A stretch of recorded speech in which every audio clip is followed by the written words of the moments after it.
إن الحمد لله نحمده ونستعينه ونستغفره ونعوذ بالله من شرور أنفسنا وسيئات أعمالنا من يهده الله فلا مضل له ومن يضلل فلا هادي له وأشهد أن لا إله إلا الله وحده لا شريك له وأشهد أن محمدا عبده ورسوله صلى الله عليه وسلم.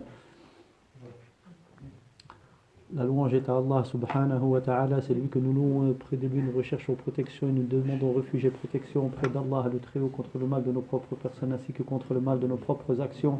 Celui qu'Allah a guidé, il n'y aura personne pour l'égarer, celui qui l'a égaré, il n'y aura personne pour le guider. J'atteste qu'il n'y a pas de divinité digne d'être adorée en toute vérité et exclusivité à l'exception d'Allah le Très-Haut, et j'atteste que Muhammad sallallahu alayhi wa sallam est son serviteur et messager. يا أيها الذين آمنوا اتقوا الله حق تقاته ولا تموتن إلا وأنتم مسلمون. Ô vous qui croyez, craignez Allah de sa vraie crainte et ne mourrez qu'en pleine soumission. يا أيها الناس اتقوا ربكم الذي خلقكم من نفس واحدة وخلق منها زوجها وبث منهما رجالا كثيرا ونساء واتقوا الله الذي تساءلون به والأرحام إن الله كان عليكم رقيبا. Ô vous les hommes, craignez votre Seigneur qui vous a créé à partir d'une seule personne et qui a créé à partir de celle-ci sa compagne et a multiplié à partir de ces deux-ci un grand nombre d'hommes et de femmes. Et craignez Allah au nom duquel vous vous implorez mutuellement et craignez de rompre les liens du sang. Allah observe parfaitement ce que vous faites. يا أيها الذين آمنوا اتقوا الله وقولوا قولا سديدا يصلح لكم أعمالكم ويغفر لكم ذنوبكم ومن يطع الله ورسوله فقد فاز فوزا عظيما. Ô vous qui croyez, craignez Allah et prononcez des paroles justes, il vous arrangera vos affaires et vous pardonnera vos fautes. Et celui qui obéit à Allah et à son messager a remporté un vif succès. أما بعد فإن أصدق الحديث كلام الله وخير الهدي هدي محمد صلى الله عليه وسلم وشر الأمور محدثاتها وكل محدثة بدعة وكل بدعة ضلالة وكل ضلالة في النار. وبعد. Donc le hadith dans lequel dans l'étude duquel nous nous sommes arrêtés, nous le reprenons aujourd'hui, c'est le hadith donc de Al-Hassan ibn Ali radiyallahu anhuma qui dit: j'interrogeais mon oncle maternel Hind ibn Abi Hala, donc qui était le frère de sa mère Fatima, la mère de Hassan, son frère du côté de la mère de Fatima, donc Khadijatu, l'épouse du prophète sallallahu alayhi wa sallam. C'était le fils de Khadija, d'un précédent mariage avant que le prophète sallallahu alayhi wa sallam la prenne comme épouse, qu'Allah soit satisfait d'elle. Donc il dit: j'interrogeais mon oncle maternel Hind ibn Abi Hala qui était physionomiste sur la splendeur du prophète sallallahu alayhi wa sallam. Je désirais ardemment qu'il m'en fasse une description à laquelle je m'attacherais. Il dit: le prophète sallallahu alayhi wa sallam était imposant et révéré. Son visage rayonnait telle la lune quand elle est pleine. Il était plus long qu'un homme ordinaire et plus court que l'homme élancé. Il avait une vaste figure et les cheveux ondulés. Si sa tête se prêtait à une raie, il se coiffait ainsi. C'est-à-dire si ses cheveux se prêtaient à une raie, il se coiffait ainsi. Sinon, pas. Ses cheveux dépassaient les lobes des oreilles quand il les laissait pousser jusqu'à la wafra. C'est une manière de laisser pousser les cheveux ici.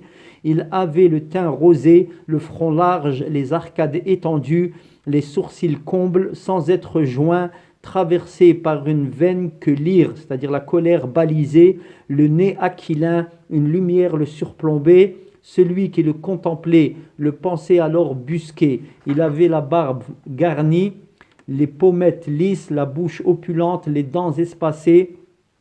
On verra le sens de cela. La masrouba fine, son cou ressemblait à l'encolure d'une figurine, aussi pure que l'argent. De constitution moyenne, il avait le corps enveloppé et ferme. Son ventre et sa poitrine étaient équivalents. Son buste était large, ses clavicules éloignées et ses condyles imposants. Ses membres dégarnis resplendissaient, des poils semblaient joindre son collier et son nombril tel un trait. En dehors de cela, ses seins et son ventre étaient dénudés, ses avant-bras, ses épaules et le haut de sa poitrine étaient velus.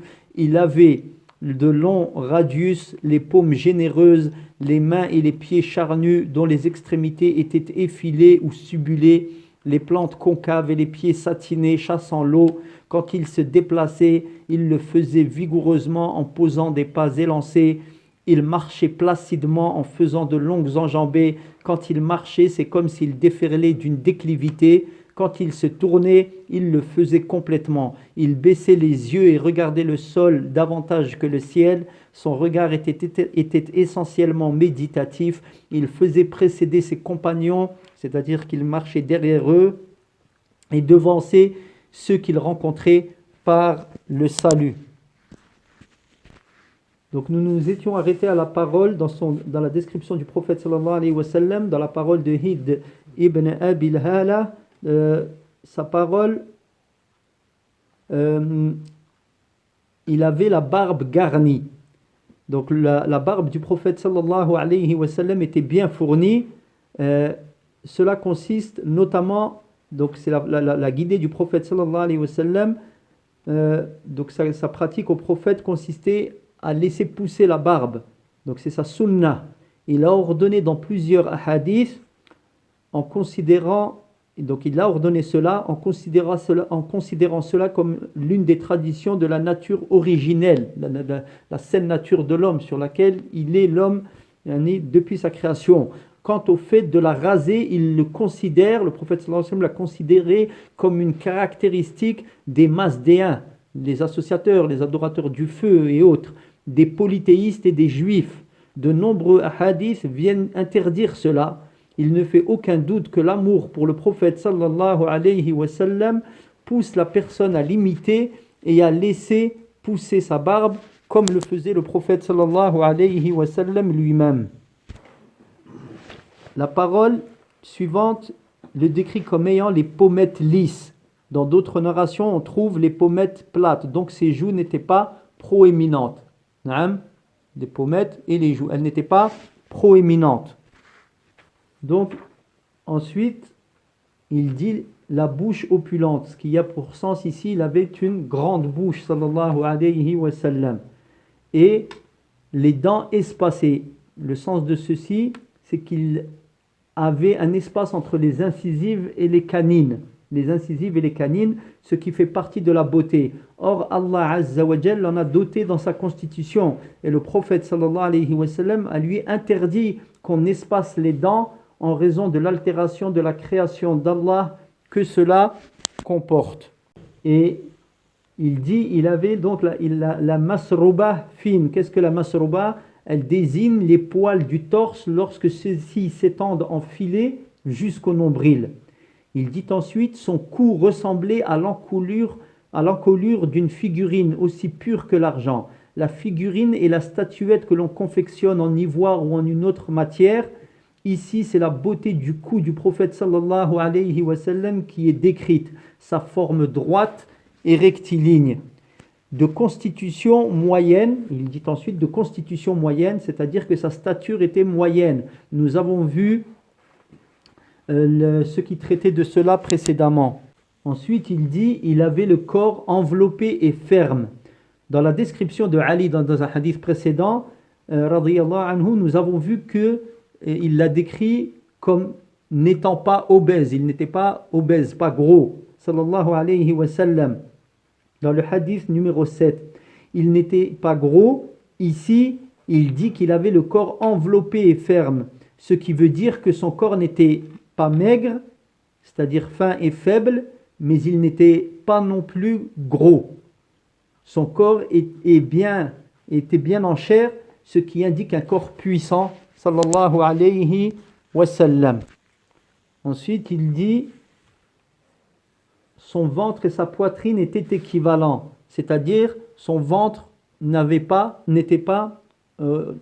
ressortait pas, ni sa poitrine. Donc cela faisait, il y avait une platitude ici entre la poitrine et le ventre. Ils étaient alignés et équivalents. Il dit ensuite son buste était large, c'est-à-dire que son torse était grand et ample. Il dit ses clavicules étaient éloignées et ses condyles imposants. Nous avons déjà vu cela dans des hadiths précédents. sa parole, ses membres dégarnis resplendissaient, c'est-à-dire que les membres qui n'avaient pas de poils ou non recouverts d'un vêtement resplendissaient, ainsi toute partie de son corps qui n'était pas recouverte de poils ou d'un vêtement dégageait une lumière et un éclat. Ensuite, il dit, des poils semblaient joindre son collier et son nombril tel un trait. Le collier, l'abbah, et le creux au-dessus de la poitrine. Au-dessus de la poitrine, la partie entre le collier et le nombril était jointe par des poils qui s'étendaient comme un trait. Nous avons déjà vu qu'il avait une fine masrouba, ce fameux trait de poil fin trait de poil qui rejoint la poitrine et le nombril. En dehors de cela, c'est-à-dire en dehors des parties recouvertes de poils qui ont été citées. Il dit ensuite, ses seins et son ventre étaient dénudés, c'est-à-dire ses pectoraux et son ventre n'étaient pas recouverts de poils. Puis il dit, ses avant-bras, ses épaules et le haut de sa poitrine étaient velus. Donc ces parties décrites du corps du prophète sallallahu alayhi wa sallam, à savoir les avant-bras, les épaules et le haut de la poitrine, étaient recouverts de poils. Il le décrit ensuite comme ayant de longs radius. Le radius est la partie inférieure de l'avant-bras. Ils étaient longs. Il dit les paumes généreuses, c'est-à-dire que les paumes de ses mains étaient larges, sallallahu alayhi wa sallam. Il dit les mains et les pieds charnus. Donc cela a été vu dans d'autres hadiths qui ont précédé. Il dit au sujet de donc en parlant de ses mains et pieds, dont les extrémités étaient effilées ou subulées. Cela veut dire que le doigt et les orteils étaient d'une longueur équilibrée. Il dit les plantes, c'est-à-dire de ses pieds, étaient concaves, les plantes concaves. La plante est la partie du pied qui ne touche pas le sol quand on marche. Cela veut dire que la plante des pieds du prophète sallallahu alayhi wa sallam n'était pas trop élevée, mais d'une hauteur moyenne. Il dit, et les pieds satinés, ses pieds étaient lisses, ils ne présentaient ni creux ni fente ou autre chose du genre. Il dit, en parlant de ses pieds, chassant l'eau ne s'y maintenait pas et n'y restait pas. C'est-à-dire quand on verse de l'eau sur un pied lisse, l'eau s'en écoule et ne reste pas, contrairement au pied qui a des creux, et qui pèle.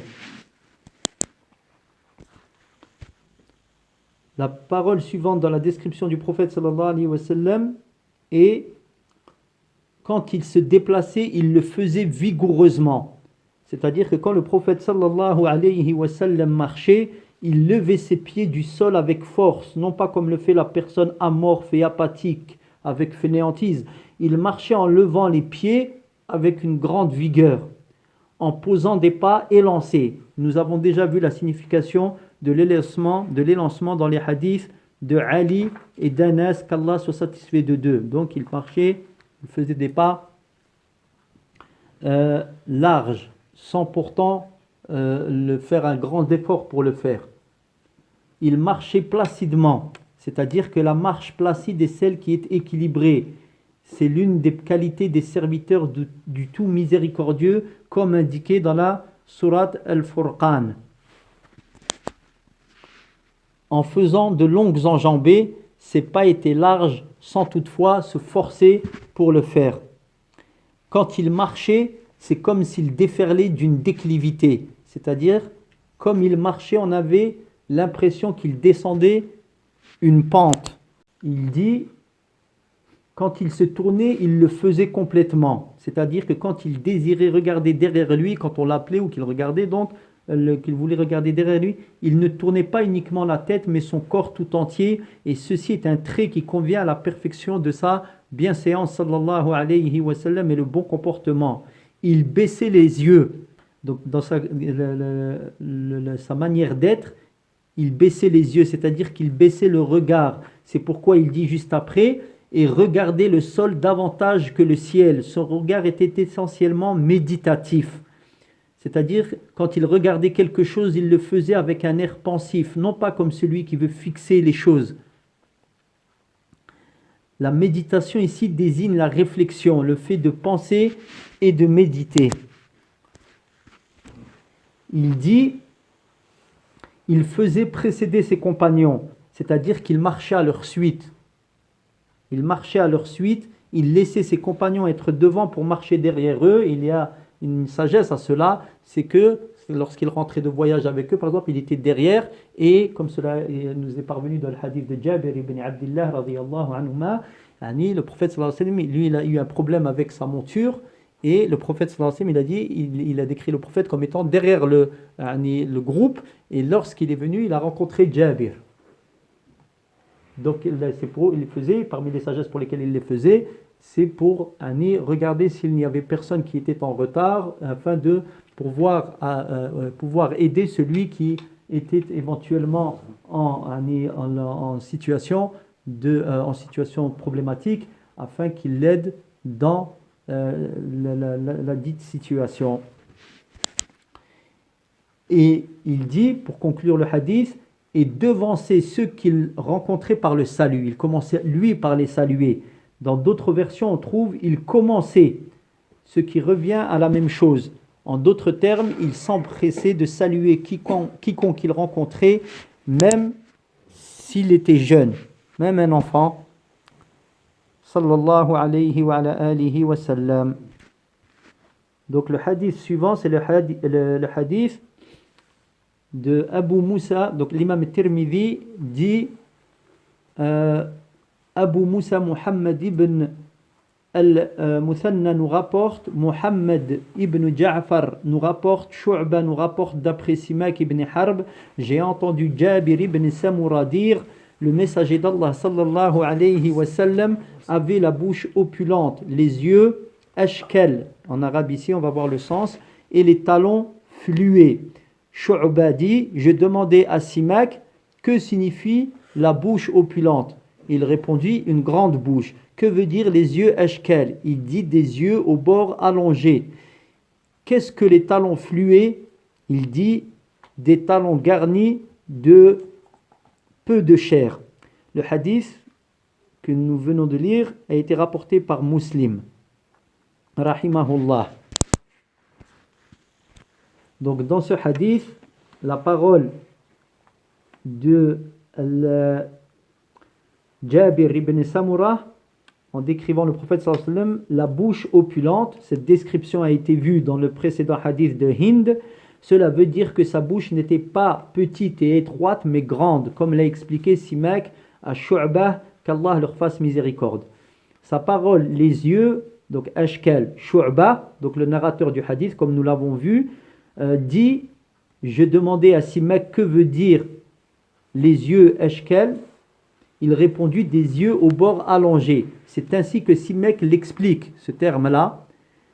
Mais le Qadhi Iyad, donc un grand savant, dit l'explication de Simak de la choukla dans les yeux, c'est-à-dire que le bord des yeux allongé, comme mentionné, est une erreur pour l'ensemble des savants. Ce n'est pas comme ça qu'ils l'ont expliqué. L'avis correct est celui précédemment donné par l'un des commentateurs, à savoir la blancheur des yeux était nuancée de rouge. Il y avait une petite rougeur dans le blanc de ses yeux. On avait vu qu'il avait des yeux d'un noir intense, donc le blanc de ses yeux avait une petite rougeur. C'est cette définition que l'ensemble des spécialistes des mots étranges donnent à ce terme-là. Donc il faut savoir qu'il y a des divergences même sur le sens de mots. Donc ici, la plupart des spécialistes disent que c'est ça le sens, qu'il y avait une rougeur dans le blanc des yeux, à savoir que la choukla et la rougeur mélangée à la blancheur des yeux. C'est une qualité louable dans les yeux. Ainsi, les yeux du prophète sallallahu alayhi wa sallam étaient blancs avec une légère rougeur. Et la parole qui conclut le hadith, et les talons flués, Simek l'a expliqué en disant des talons garnis de peu de chair.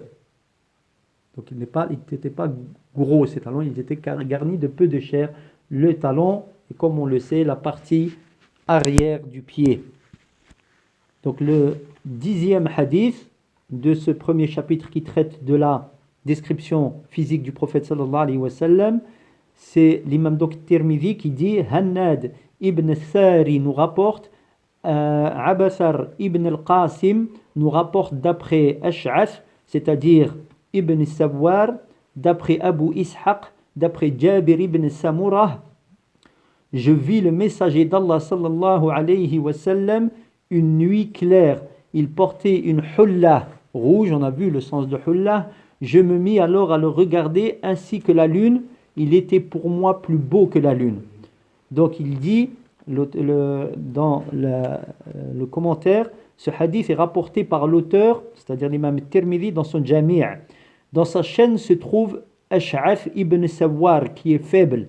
Néanmoins, la comparaison du visage du prophète sallallahu alayhi wa sallam avec la lune et le fait qu'il soit plus beau que celle-ci, la lune lorsqu'elle est pleine, est étayé par des hadiths que nous verrons plus loin.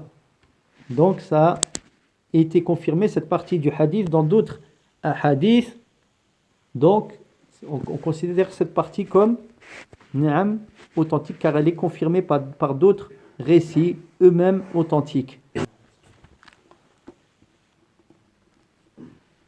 Donc la parole de Jabir ibn Samurata qui dit: je vis le messager d'Allah sallallahu alayhi wa sallam une nuit claire, c'est-à-dire une nuit bien éclairée par la lumière de la lune. Cela arrive quand la lune est pleine et atteint sa beauté et sa splendeur plénière dans le milieu du mois, donc lunaire.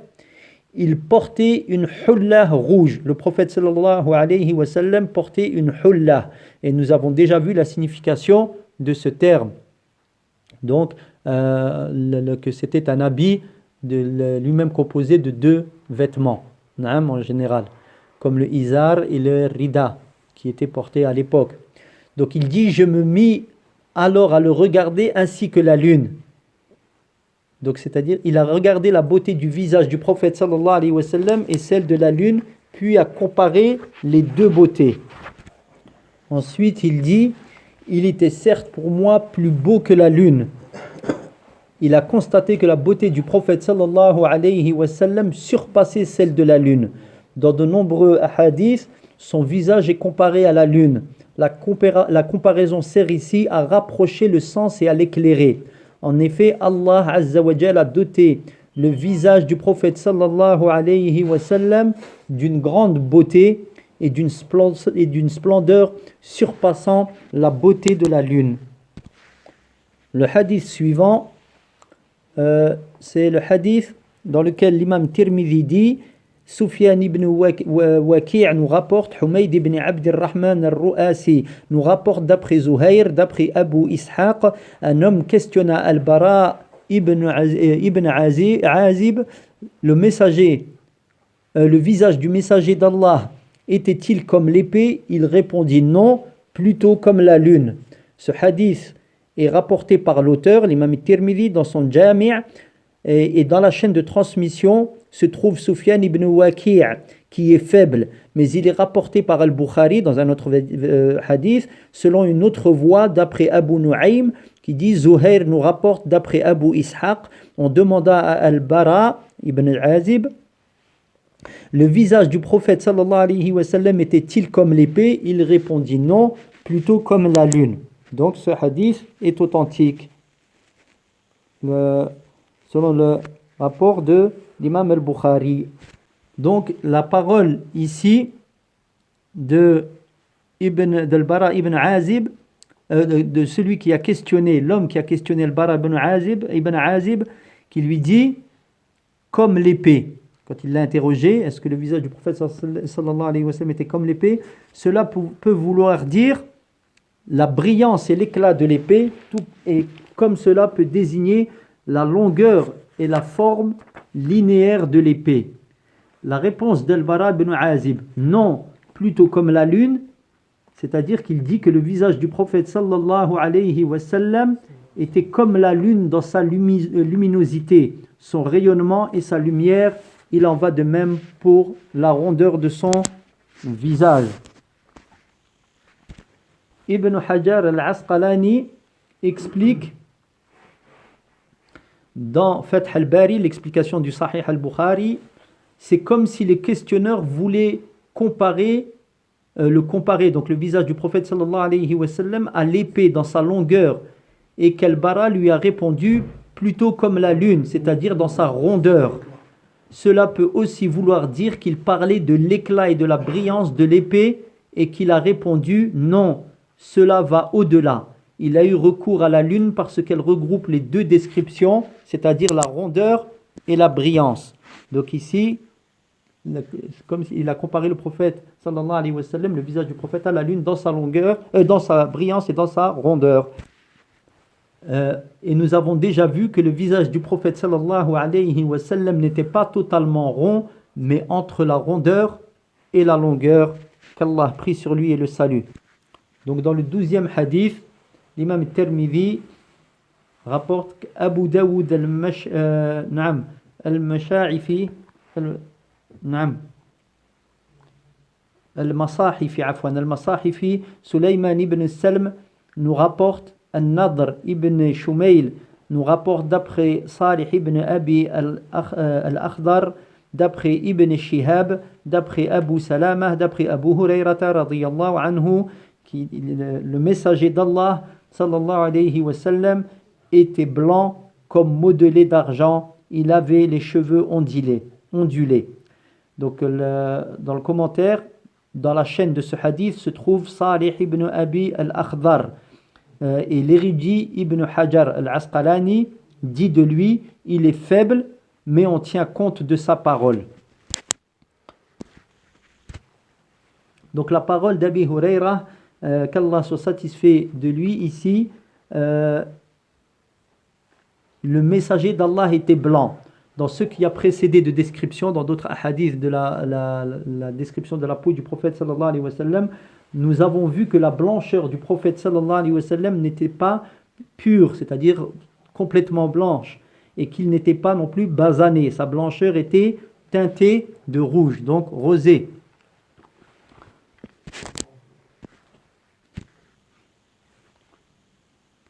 Donc, dans la description, Abi Huraira, dans ce hadith, donc il est décrit, sallallahu alayhi wa sallam, comme modelé d'argent. Donc, la couleur de la peau du prophète, sallallahu alayhi wa sallam. Il dit, on connaît l'éclat et la brillance de l'argent. Ainsi, c'est comme si le visage et la peau du prophète, sallallahu alayhi wa sallam, étaient lumineux, éclatants et rayonnants, comme c'est le cas pour l'argent. Il dit ensuite, il avait des cheveux ondulés, comme nous avons vu que ses cheveux n'étaient ni crépus ni lisses, mais légèrement ondulés entre les deux, et il les laissait pousser jusqu'à descendre jusqu'au lobe des oreilles ou en deçà des lobes, ou même jusqu'à atteindre parfois les épaules.